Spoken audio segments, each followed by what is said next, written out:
Saan yung plaka mo? Andito, sir. Saan yung mga papers mo? Andito lang, sir. Kaya...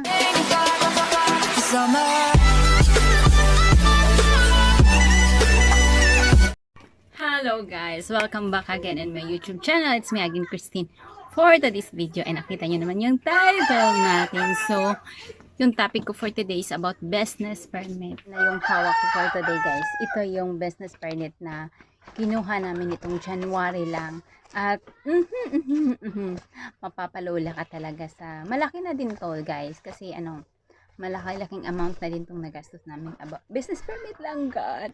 Hindi pa kasali yung rice sa business permit para sa rice,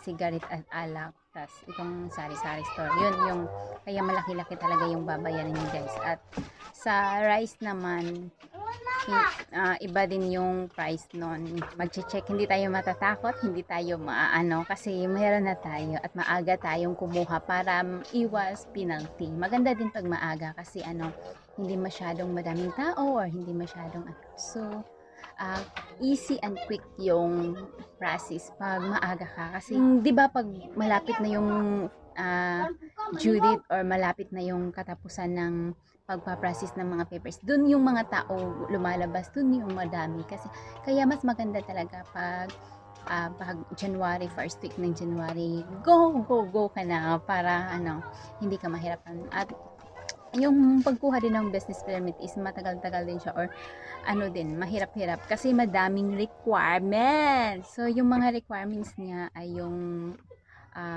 PAR, yung CEDOLA, clearance ng pag-ibig, PhilHealth at SSS. Yun din yung tas yung kumuha pala nito, guys, maaga sila 7 AM pa lang nandun na sila pang kumuha nitong business permit na to at binigyan ko lang siya ng pera pang bayad niya. So guys, yung pagkuha pala ng business permit, every year tumataas, every year. Kunwari last year is yung binayaran lang namin is 2,000 mahigit. Ngayon is tumaas na siya ng iba-iba kada lugar or kada municipalities. Kunwari kami, kung dito ka sa Butuan City, so parehas tayo ng requirements or pare-parehas tayo ng mga mababaya. Ay, depende pala, guys, depende sa store nyo kung malaki yung store nyo or madami kayong tinda, kasi ganoon naman talaga, di ba? Pag kukuha ka ng business permit, nakadepend yun sa loob ng tindahan mo. So, yung binayaran ko is yung tax fee for 2021 is 150. Yung business taxes, 307.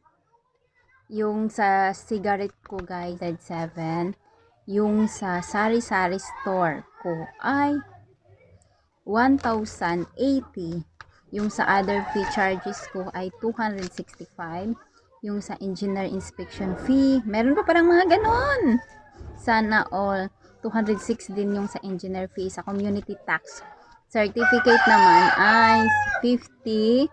Yung sa imposition fees ay 150. Yung mayor's permit naman is nagkakahalaga ng 50.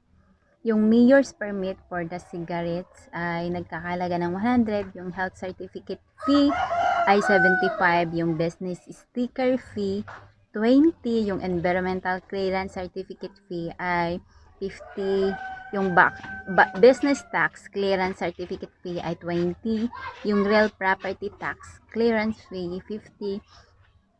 Tax map fee 40. Location clearance application fee or sanitary permit fee ay nagkakahalaga ng 200. Yung signboard, may signboard pala yung pala is nagkakahalaga din yon ng 60. Yung electrical inspection fee, kami pa pala nagbabayad nun. 68. Meron na kami business permit dati, so renewal na to. So pag renewal, guys, mas malaki-laki kasi nga alam nila na matagal-tagal na yung store mo. Iisipan din namin na kumuhan lang kami ng bagong pangalan or mag-new kami. Kaso din pag mag-new ka na naman, ang taas na naman ng lalakarin mo, tas ang dami na naman mga requirements, lalo na pag baguhan ka pa. Yung pag-start pala namin ng store na to, guys, yung dineclare namin na price or yung dineclare namin na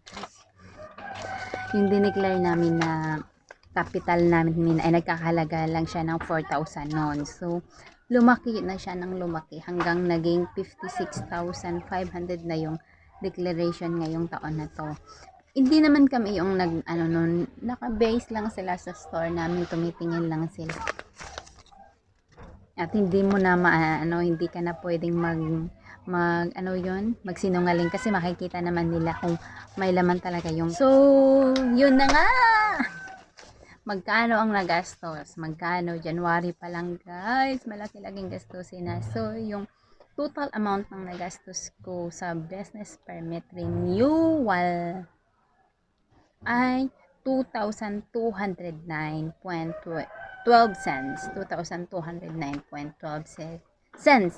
Yung fire naman is 500. Tapos yung mga requirements dun is nilagay sa folder 15. Si Dola naman is 61. Tas yung processing or yung gastos ng pagpunta namin doon, mga pamasahe at pagkain sa isang araw na yun ay 500. Kaya tumataginting na 3,285 yung nagastos ko sa business permit. Alam din guys, diba, sayang na din yun, pang dagdag na sana yun. Pero no choice tayo kasi talagang ganoon, kailangan natin kumuha ng business permit. Kasi pag may nag-check dito, patay! Sarado ka, inday. Eh, ikaw guys, kung wala kang business permit, kumuha ka na. Kasi baka magka-penalty ka pa kung itatagal mo na yan. So, habang maaga pa lang kumuha na tayo. Yun lang yung topic natin for today guys. At sana nagustuhan nyo or may natutunan kayo sa video na to. If may natutunan kayo, please like, share, and subscribe to my YouTube channel. And please don't forget to click the notification bell para like bago akong video. Bye!